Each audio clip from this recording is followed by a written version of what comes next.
तो जी आज हम नॉवल के एपिसोड पढ़ेंगे 69 नफरत से बड़ी इश्क की इंतहा बाय मदीहा शाह।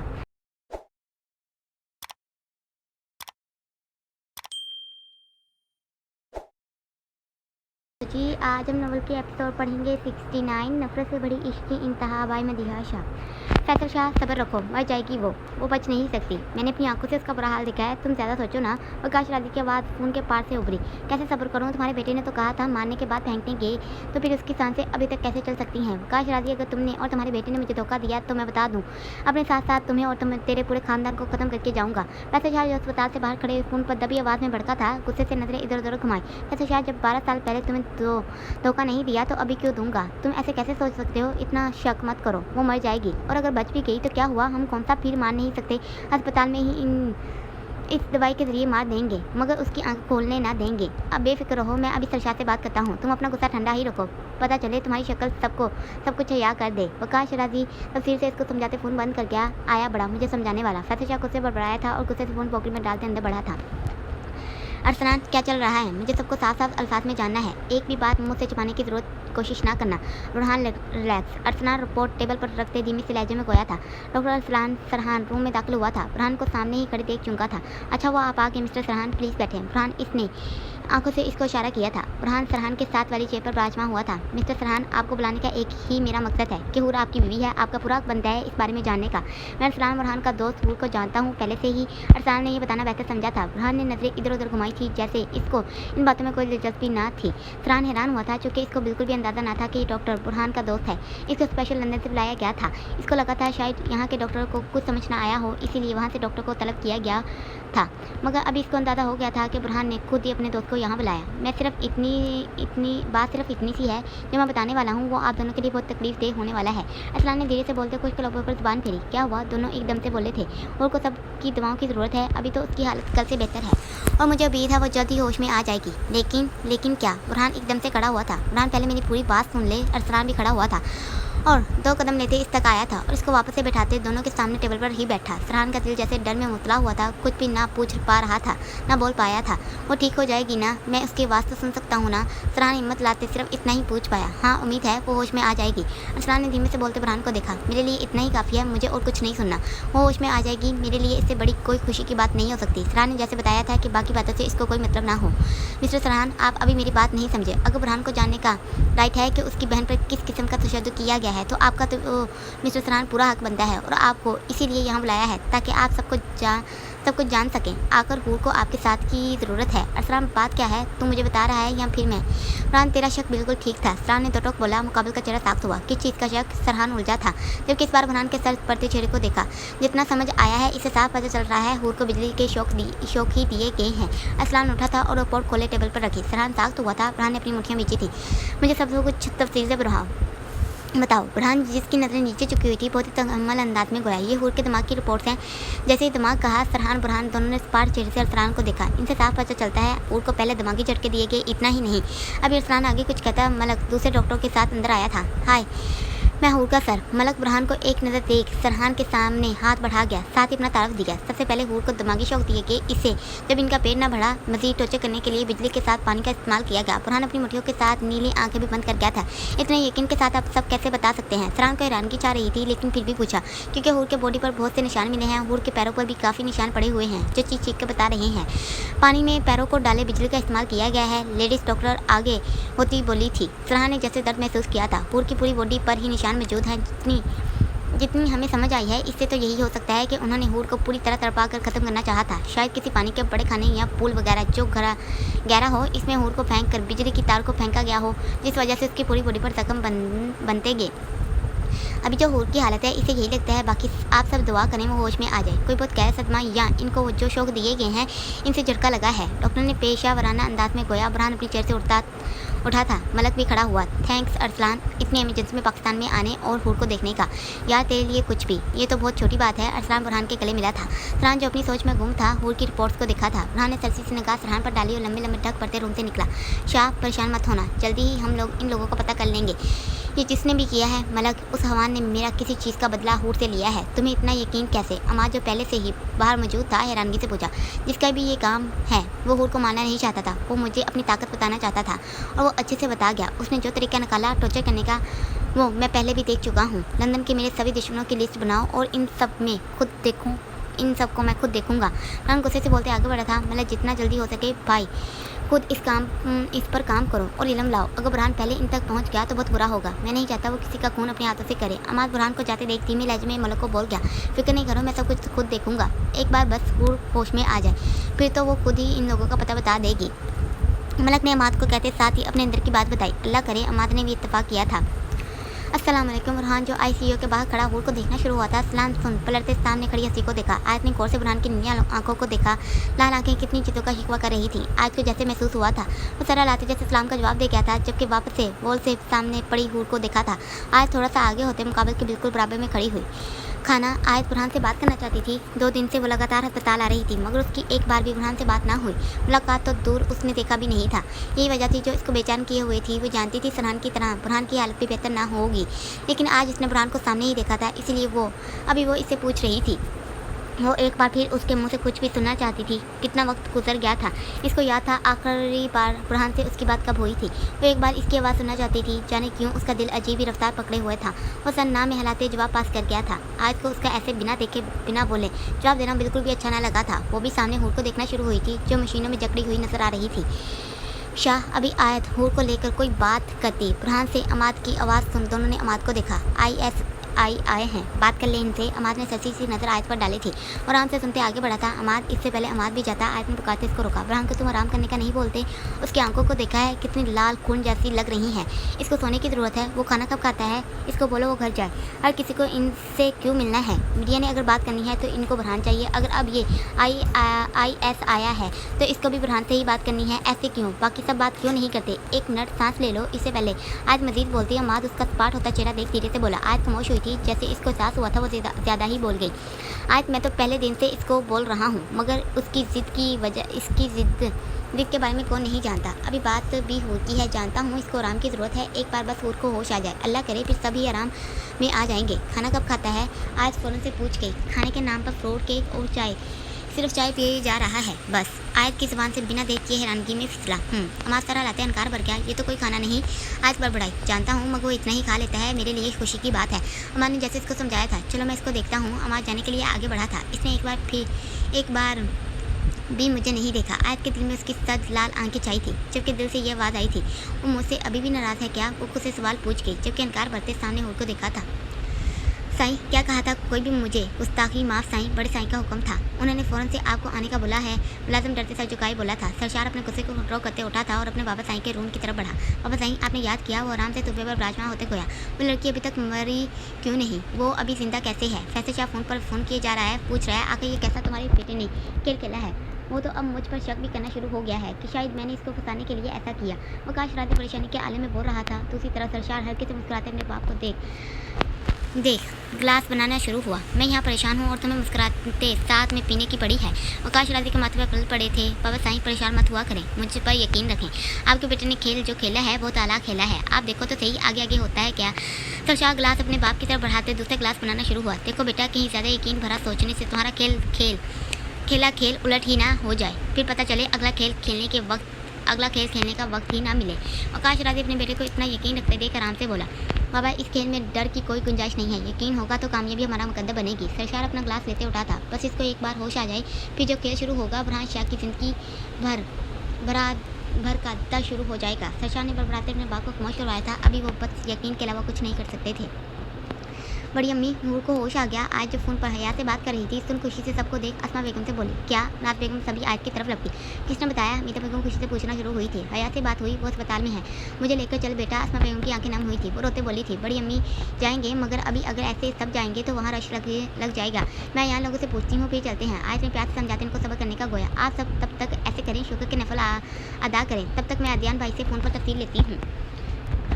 कहाँ जा रहे हो? आया सब औरतों को काम देते देर फ़ोन मिला रही थी जब सर को तेज़ी से जाते देख रोका। अस्पताल जा रहा हूँ, हूर को होश आ गया। सर ने आराम से गोया था, 1 मिनट मुझे भी अपने साथ लेकर जाना, मैं आती हूँ। आज डॉक्टर बोली थी। किचन की तरफ गई। मामा आज अपनी माँ को देखते बोलना शुरू हुई। मैं सर के साथ अस्पताल जा रही हूँ, अगर कोई मेरे बारे में पूछे तो संभाल लेना, लेकिन तुम्हें इतनी जल्दी क्यों जाना है? सबके साथ जाना, सबको कुछ जाने से रोका अभी। मामा मैं पहले वहाँ जाती हूँ ना, फिर आप सब आ जाना। अभी मैंने बोला ना आपको, बस वही करो। आज बच्चों की तरह मुंह बनाते बोली थी और बिना सुने भागी। चलो सर को गाड़ी के पास खड़े देख तेजी से बोली, मैं हूर से मिल सकता हूँ? अभी अरसलान रूम से बाहर आया था जब सरहान बुरहान का एक जैसा सवाल सुन वो दोनों को बारी बारी देख गया। अभी नहीं, कुछ टेस्ट ले रहे हैं ताकि हमें ठीक से पता चल सके। सरहान दोनों को बारी बारी देखते बुरहान के कंधे पर हाथ रख गया। सरहान वापस से चेयर पर बैठा था, दिल में खुशी थी, हूर को होश आ गया। अरसलान सब ठीक है ना? बुरहान उसको जाते देख साथ ही चला था। अभी कुछ भी ठीक से नहीं बता सकता बुरहान, हूर को होश तो आ गया मगर अभी पता चलेगा, बस दुआ करो उसके हक में। अरसलान बुरहान को वापस से परेशानी में डाल गया था। हाय अभी हया मुझसे वारक हुई थी कि सामने ही अयान को देखो जैसे दर्द में पड़ी। इसको वैलेंटाइन डे की रात याद आई थी। वो फ़ोन पॉकेट में डालते अयान के सामने खड़ी हुई। हाय वो सरसी सा इसको देखते धीमे से लहजे में बोली, कैसी हो? अयान ने गौर से उसके बदले रंग देखे थे। बहुत बिजी लग रही हो। इससे पहले हया पहले सवाल का जवाब पास करती मुकाबले ने अगला सवाल भी साथ ही पेश किया। हाँ बिजी हूँ बहुत। हया ने सरसी सा लहजा अपनाते आंखों से इशारा किया था।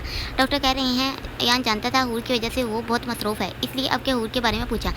अभी ठीक से कुछ बता नहीं सकती। हया ने आराम से गोया। तुम घर जाओ हया, आराम करो, देखो तुम्हारी आंखें कैसे। मैं ठीक हूँ, वैसे भी मैं यहाँ हूर की फ्रेंड होने के साथ साथ उसकी सिक्योरिटी की वजह से मौजूद हूँ। इससे पहले अयान आगे कुछ बोलता अयान ने दरमियान में ही बोलते इसको खामोश करवाया। Excuse me. अभी अयान आगे नई बात शुरू करता। हया अनार को आते देख फ़ौरन से बोलती आगे बढ़ी। अयान ने दूर तक इसको जाते देखा था। हया डॉक्टर कुछ उलझे हुए नजर आ रहे हैं। अनार हया को देखते फिक्र से बोली, हुई मेरी बात अभी डॉक्टर अरसलान से, उन्होंने बताया मुझे। एक बात याद रखो अनार, सिक्योरिटी ज़्यादा बढ़ाओ, यहाँ कब क्या हो जाए कुछ कह नहीं सकते। जो हूर के साथ हुआ वो नज़रअंदाज नहीं किया जा सकता। जिसने भी ये किया इसने पूरी कोशिश की हूर को जान से मारने की। हो सकता है वो लोग फिर से हमला करने की कोशिश करें। आकर हूर एक हफ्ता इनके साथ रही है, जारी बात है हूर इनको जान चुकी होगी और इनको अब खतरा लाक होगा कि कहीं इनके बारे में हूर सब कुछ बता ना दे। इसलिए जितना हो सके सब हूर के रूम के बाहर और तुम आलिया के साथ हूर के रूम में मौजूद रहो। हर वक्त इसके पास कोई ना कोई होना चाहिए हम में से। बाकी ये मीडिया कोई भी न्यूज़ ना लेने दो। डॉक्टरों नर्स वगैरह जो भी हूर के रूम में जाते हैं इसको चेक करने के लिए इनको साफ बोलो कि एक भी न्यूज़ रूम से बाहर ना जाए। और एक बात अनार जो जाने लगी थी या की बातें सुन वापस उसके बोलने पर रुकी। ऐसे करो डॉक्टर अरसलान से बात करो, इनको बोलो कि किसी एक नर्स को ही हूर के बाद जाने की इजाज़त दें। इसके अलावा कोई और नर्स रूम के आसपास नजर ना आए मुझे। हया सोचते बोली ठीक है मैं अभी बात करती हूँ डॉक्टर से। अनार ने भी इत्तेफाक किया था और वहाँ से गई। डॉक्टर हम हूर से मिल सकते हैं? मलक डॉक्टर को हूर के रूम से बाहर आते देख पूछ गया था। 2 दिन हो गए थे हूर को होश आए मगर वो होश में होते हुए भी मदहोश ही लग रही थी। मलक हूर से जानना चाहते थे लेकिन इसीलिए वो और इंतजार नहीं कर सकते। मेरे ख्याल में सर पहले हूर को किसी अपने चाहने वाले से मिलना चाहिए। अरसलान पीछे ही सरहान को आते देख गोया था। ठीक है मलक ने हामी भरी थी। मिसेस सरहान आप अपनी वाइफ से मिल सकते हैं, अरसलान ने प्यार से बोला। सरहान का चेहरा मुस्कुराया था जबकि बिना देर किए वो रूम की तरफ बढ़ा। डॉक्टर रिपोर्ट क्या कहती है? मलक सरहान को जाते देख अरसलान से मुखातिब हुआ था। देखें हूर के सर पर गहरी चोट है, हमें शक है कहीं इसकी याददाश्त ना चली जाए। हम अभी तो कुछ नहीं कह सकते। अरसलान आराम से बोला था। अल्लाह करे ऐसा कुछ ना हो। मलक ने दुआ की थी। मुझे खुद ही कुछ करना होगा। फैसल शाह की हालत गैर होती जा रही थी। इसको कुछ भी समझ नहीं आ रहा था। वो मुसलसल परेशान हो रहा था। इस वक्त शराजी और उसके बेटे को मैं देख लूँगा। ताया जान क्या हुआ? आप ऐसे कि इतने परेशान क्यों हैं? जमाल जो असलम शाह के हमरा अस्पताल में दाखिल हुआ था, फैसल शाह को इधर उधर टहलते देख कई बातें पूछा। कुछ नहीं, वो मेरी बेटी की हालत। फैसल शाह अपनी घबराहट पर काबू पाते धीरे से बोला। जमाल ने गौर से देखा था, जाने इसको कुछ भी ठीक नहीं लगा था। ऐसे क्यों लग रहा है जैसे ये कुछ छुपा रहे हैं और घबरा तो ऐसे रहे हैं जैसे कोई क़यामत आने वाली है। जमाल फैसल शाह को अपने बाप से बात करता देख खुद से बड़बड़ाया। एनीवे वो आगे बढ़ा था। आ गई तुम? हया जो अस्पताल से बाहर आई थी मलक को सी ऑफ करने, आयत को गाड़ी से निकलते देख उसकी तरफ बढ़ी। हाँ आयत ने लंबा सांस काज किया था। हूर कैसी है? आयत जिसके हाथ में खाने का बॉक्स पकड़ा हुआ था उसके हमरा चलते दरियात किया। वैसी है खामोश, होश में आने के बाद भी मदहोश लग रही है। डॉक्टर ने बोला है दवाइयों का असर है। हया ने तफसील से बोला था। तभी आयत ने बुरहान को देखा था जो गुस्से से फ़ोन पर शायद किसी पर फट रहा था। आयत को उसका चेहरा देख ऐसा ही लगा था। अच्छा ऐसे कर ये खाना तू लेकर चल, मैं आती हूँ। हया आयत हया को बॉक्स पकड़ाते बुरहान की तरफ बढ़ी थी। अस्सलाम वालेकुम। अभी वो नजरें नीचे झुकाए अपनी ही ध्यान में बढ़ रही थी कि अचानक से सामने जमाल के आने पर हैरान हुई, जबकि तभी आयत का चेहरा भी सपाट हुआ जिससे साफ पता चल रहा था उसका उसके सामने आना बिल्कुल भी पसंद ना आया था। वालेकुम सलाम। आयत जवाब देते आगे बढ़ी थी। वो बिल्कुल भी नहीं चाहती थी बुरहान इसको ऐसे उसके साथ खड़े भी देखे। आप इतना क्यों डर रही हैं? जमाल, जो आयत को देख खुश हुआ था, अभी इसको ऐसे इग्नोर करते जाते देख बोला। आयत जो कदम आगे बढ़ा चुकी थी, रुकी थी और गुस्से से जमाल को घूरा था। मुझे किसी से भी डरने की ज़रूरत नहीं, समझे आप? अच्छा, तो ऐसे भाग क्यों रही हैं? मैं बात करना चाहता हूँ आपसे। आपने जैसे अभी सलाम का जवाब दिया, उम्मीद करता हूँ ऐसे ही मेरे अगले सवालों के जवाब भी देंगी। जमाल आयत के चेहरे को गौर से देखते बोल रहा था। आयत ने नजरें इधर उधर घुमाई थी। हो गया आपका? आयत अपनी काली स्याह बड़ी आंखों को मजीद बड़ा करती जमाल को हैरान कर गई थी। पहली बात, मैंने आपके इस्लाम का जवाब सिर्फ मेरे इस्लाम की तरबियत की वजह से दिया। बाकी रही बातें करने की, तो मैं आपको बता दूं, आपके साथ मेरा ऐसा कोई भी रिश्ता नहीं है जिसकी बुनियाद पर मैं आपसे यहाँ खड़ी होकर बातें करूँ, और जिसका मुझ पर हक है, मैं इसके पास ही जा रही हूँ। अगर बात करनी हुई तो प्लीज़ आप वहाँ आ जाना। आयत इसको बोलने के लिए तैयार होते देख थोड़ा गुस्से से बोलती खामोश करवा गई। अस्सलाम वालेकुम। आयत बुरहान के करीब आते बोली थी। बुरहान जो फ़ोन बंद कर चुका था, एक नज़र आयत को देखा था। मुझे सवाल का जवाब अल्फाज में चाहिए। इससे पहले बुरहान बोलता, आयत फ़ौरन से फिर बोली थी। बुरहान ने नीली आंखें आयत पर टकाई थी। वालेकुम सलाम। अब वो इसको वैसे ही देखते बोला था, खाना लाई हूँ, चलो। आयत को खुशी हुई थी, तभी अगली बात फ़ौरन से रखी, चलो जाने। बुरहान किस मूड में था? धीमे लहजे में बोलती इसको चलने का गोया। आज दिन में बहुत खुश हो चुकी थी, लगता है हूर से बात हो गई है इसकी, इसलिए नवाब साहब आज कुछ अच्छे से बात कर रहे हैं। आज बुरहान के कदम से कदम मिलाते आगे बढ़ी थी, जबकि मुसलसल इसको देखा भी जा रहा था। इसका मतलब आज रात बुरहान घर आ सकता है। अच्छा ही होगा, ऐसे सो लेगा तो ये खौफनाक आंखें कुछ बेहतरी हालत में वापस आएंगी। आज खुद से ही सोचते उसके हमरा अंदर दाखिल हुई थी। वो दोनों एक साथ लिफ्ट में दाखिल हुए। फरहान जो खुशी से रूम में दाखिल हुआ था, सामने हिप्पर पर हूर को छत को घूरते देख अपनी नम आंखों को साफ करते पास बड़ी चेयर पर बैठा। वो जब मुसलसल छत को तके जा रही थी, वैसे ही आंखों को बंद करते जैसे नींद में गई। फरहान आज इसको कितने दिनों बाद ऐसे देख रहा था। फरहान सुकून महसूस कर रहा था। वो वैसे ही बैठे धीमे से अपना हाथ उसके बालों में पहनना शुरू हुआ। वो जो नींद की वादी में गायब होने वाली थी, बेजार होते आंखों को खोल गई। परी फरहान उसकी नजरें खुद पर टहली देख मोहब्बत से गोया। वो चूंकि थी, जबकि एकदम से फरहान से दूर हुई थी। इससे पहले वो जल्दबाजी में बेड से नीचे गिरती। नर्स ने फौरन से पकड़ा था। बचाओ मुझे। हूर का चेहरा जैसे कौम में मुतला हुआ था। फरहान की नज़रों में हैरानगी छाई थी। वो बैठे से उससे खड़ा हुआ था। दूर रहो मुझसे, छोड़ दो मुझे, मत मारो मुझे। हूर की हालत ख़राब हुई थी। वो गुस्से पर बढ़ाती अपने सर को पकड़ते नर्स हूर की हालत को गैर होते देख डॉक्टर को आवाज़ लगाई। हूर फरहान को कुछ समझ ना आया था। उसका नाम लेते करीब जाने को हुआ। हूर की आंखों में खौफ पड़ा था। बुरहान आयत एक साथ रूम में दाखिल हुए थे। फरहान की आंखों में हैरानगी उभरी। दूर रहो मुझसे। वो मुझसे चीखते जा रही थी। वो बुरहान ने नासमझी से फरहान को देखा था। फरहान मुझसे डर रही है, लेकिन क्यों? फरहान का दिल जैसे बैठा था। फरहान की बात सुन साफ हुआ था। आयत भी परेशान हुई थी। आप सब प्लीज़ बाहर जाएं। फरहान जो रूम में डॉक्टर के हमरा अंदर आ चुका था, सबको बाहर जाने को बोलते हूर की तरफ बढ़ा। क्या हुआ था? आयत फरहान को टूटते चेयर पर बैठते देख पास ही बैठी थी। पता नहीं, मुझे खुद भी कुछ समझ नहीं आई। अभी तो मैंने सिर्फ इसको पुकारा था कि मुझे देख। आगे बढ़ने की फरहान में हिम्मत ना रही थी। फरहान जब डोर के पास ही खड़ा अंदर का नज़ारा देख रहा था, डर से आंखें बंद कर गया। फरहान और आयत भी हूर की चीखें सुन डर उठते बुरहान के हमरा खड़े हुए। क्या हुआ है मेरी बच्ची को? अस्मा बेगम और नाज बेगम जो अस्पताल हूर से मिलने के लिए आई थी, उसकी हालत देख कांप उठी थी। सुल्तान शाह भी सिर्फ फरहान लोगों के मुंह देख रहे थे, जो कुछ भी नहीं बोल रहे थे। फरहान, तुम हमें कुछ बताओगे? अस्मा बेगम बुरहान की तरफ बढ़ी थी, जो खामोशी से नजर झुकाए सबके रोने की आवाज़ें सुन रहा था। शाह यहाँ आओ। फरहान जो वहाँ से डॉक्टर को देखने जा चुका था। सुल्तान शाह फरहान को खड़े देख अपने पास आने का बोल गए। मैं आता हूँ। फरहान ने ये अल्फाज मुश्किल से अदा किए थे। वो बिना देखे वहाँ से गायब हुआ था। आज पहली बार ऐसे हुआ था जब वो नजर चुरा कर सबसे भागा। आज जो सबको देख रही थी और साथ में खाना बॉक्स में से निकाल रही थी, वैसे ही छोड़ फरहान के पीछे गई। वो जानती थी कि अभी वो कितना तकलीफ में है। फरहान ऐसे वहाँ से चले क्यों आए? फरहान आयत बुरहान की नीली आंखों में आग बढ़ते देख बोली थी, तो मैं सबको क्या जवाब दूँ? हाँ, वो पूरी कुव्वत से दबी आवाज़ में चीखा। उसकी हिम्मत जवाब दे रही थी। वो चाह कर भी सब कुछ भी तो ठीक नहीं कर पा रहा था। ऐसे भागने से बात बन जाएगी? बताओ मुझे। अगर ऐसे भागने से हूर ठीक हो जाएगी तो मुझे बताओ, हम इकट्ठे भागते हैं। आयत की आंखों से आंसू मुसलसल गिरते जा रहे थे। वो फिर भी बुरहान की हिम्मत को बांध रही थी। मैं क्या करूँ? मुझे कोई रास्ता नज़र नहीं आ रहा। आज पहली बार ऐसे लग रहा है जैसे मेरे हाथ से सब कुछ निकल रहा है और मैं चाह कर भी कुछ कर नहीं पा रहा। बुरहान लाचार सा होता बोला, जबकि साथ ही नीली आंखों को से बंद किया। बुरहान, सब ठीक हो जाएगा, मैं हूँ ना साथ तुम्हारे, हम सब कुछ संभाल लेंगे। आज बुरहान के हाथ को पकड़े बोली तो मुकाबले ने नीली आंखें खोले सामने खड़ी हस्ती का चेहरा देखा, जिस पर आंसू के निशान पड़ चुके थे। मुझे नहीं लगता मैं इस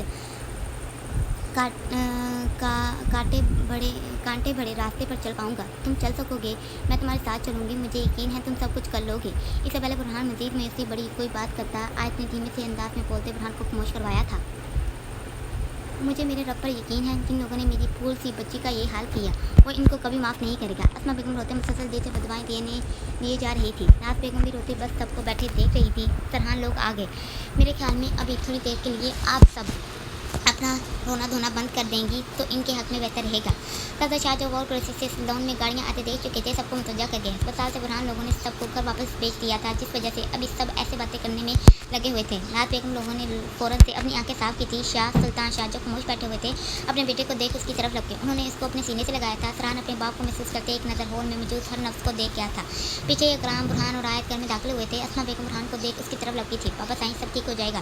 फरहान अपने बाप के चेहरे को तकलीफ में देख खुद के दर्द को इग्नोर करते गोया, जानता हूँ बेटा, मुझे हमारे अल्लाह पर यकीन है, वो अपने चाहने वालों का ही ऐसे इम्तिहान लेता है। सुल्तान शाह उसके माथे पर बोसा देते बोले थे। शाह नात बेगम भी अपने बेटे के करीब आई थी। आज कितने दिनों बाद फरहान को ऐसे करीब से देखा था उन्होंने। फरहान अपनी माँ के गले में उनकी कृपा महसूस कर आंखें बंद कर गया। ये सब क्या हो गया बुरहान? मेरी बच्ची ठीक कब होगी? अस्मा बेगम जिन्होंने नूर को अपनी बेटी माना था, अभी उसकी हालत सुन और टूट चुकी थी। बड़ी अम्मी हौसला रखें, हमें हिम्मत से काम लेना होगा। नूर को हम सबके साथ की ज़रूरत है, ये मत भूलें, वो वैसे ठीक है, घबराने वाली कोई बात नहीं है। फरहान उनको गले लगाए बुलंद आवाज़ से बोला ताकि सब सुन सके और समझ सके। डॉक्टर कहते क्या हैं? अभी फरहान लोग सब बैठे थे कि सुल्तान शाह ने तफसील पूछी। फरहान और फरहान ने एक दूसरे की तरफ देखा, जबकि आयत ने भी सबको देखते हुए दोनों के चेहरे देखे। डॉक्टर के मुताबिक नूर की हालत बेहतर नहीं है, बिजली को शौक देने से वो अपना आज भूल रही है। इनका कहना है शायद हूर को बहुत ज़्यादा डराया गया होगा, इस वजह से वो सब मर्दों को देख खौफज़दा हो जाती है। फरहान बहुत आराम से बोल रहा था। सब उसकी बातों को सुन हैरान और मज़ीद परेशान हो रहे थे। हूर सिर्फ एक मर्द से नहीं डरी, अब के फरहान बोला था। सब ने उसकी तरफ देखा था। वो बुरहान से डरी नहीं बल्कि उसको पहचान भी लिया। वो सब कुछ वैसे जानती है, बस खौफ में खुद को कैद कर लिया है। फरहान ने सर्द आ पड़ते गोया था। नाज बेगम अपने बेटे के फरहान ने सर्द आ पड़ते गोया था। नाज बेगम अपने बेटे के दर्द को आज वैसा ही महसूस कर रही थी जैसा 8 साल पहले था, जब हूर बचपन में गायब हुई थी तब था। वो ठीक कैसे होगी? अब के सलमान शाह ने सवाल पूछा था। ठीक हो सकती है अगर हम सब उसका अच्छे से ख्याल रखें और उसको बताएं कि हम सब उसके साथ हैं, इसको कोई भी नुकसान नहीं पहुंचा सकता। फरहान सबको उम्मीदों से बांधना शुरू हुआ। मैंने और फरहान ने एक फैसला किया है। डॉक्टर ने हमें मशवरा दिया है कि हमें हूर का माहौल बदलना होगा, जैसे लाहौर में ना ही रहे तो बेहतर होगा। इसलिए हम दोनों ने सोचा है हम हूर को यहाँ से मीरपुर ले जाते हैं। वहाँ हम लोग अच्छे से हूर का ख्याल रखेंगे और इसको किसी चीज़ का खौफ भी नहीं रहेगा। फरहान सबके चेहरे बदलते देख खामोश हुआ था। शाह वहाँ जाने की क्या ज़रूरत है, साहिवाल चलते हैं, ऐसे तुम सब हमारी नज़रों के नीचे भी रहोगे। सुल्तान शाह ने बुरहान को देखते रफ्तार किया था। अब साईं बुरहान ठीक बोल रहा है, वहाँ ज़्यादा बेहतर रहेगा। वैसे भी इसको सियासत के कितने काम होंगे, अब वो अपना सब कुछ छोड़कर साहिवाल बैठ जाएगा तो वहाँ काम कौन देखेगा? उसका हूर के साथ रहना ज़्यादा ज़रूरी है। फरहान बुरहान के जवाब देने से पहले ही बोला था। सब ने जैसे अब के फरहान की बात से इत्तेफाक किया था। ठीक है, जैसे तुम लोगों को बेहतर लगे। सुल्तान शाह ने इजाज़त दी थी। मैं भी साथ में ही जाऊँगी। अस्मा बेगम बुरहान और फरहान से मुखातिब हुई थी। बड़ी अम्मी, आपका हमारे साथ जाना ठीक नहीं होगा। हूर अभी पूरी तरह ठीक नहीं हुई है। मैं वादा करता हूँ वो जैसे ही सेहतयाब होगी सबसे पहले आपको ही इसके पास लेकर जाऊँगा। फरहान ने इनको समझाना शुरू किया था। आए तो फरहान उठे थे ऊपर की तरफ के।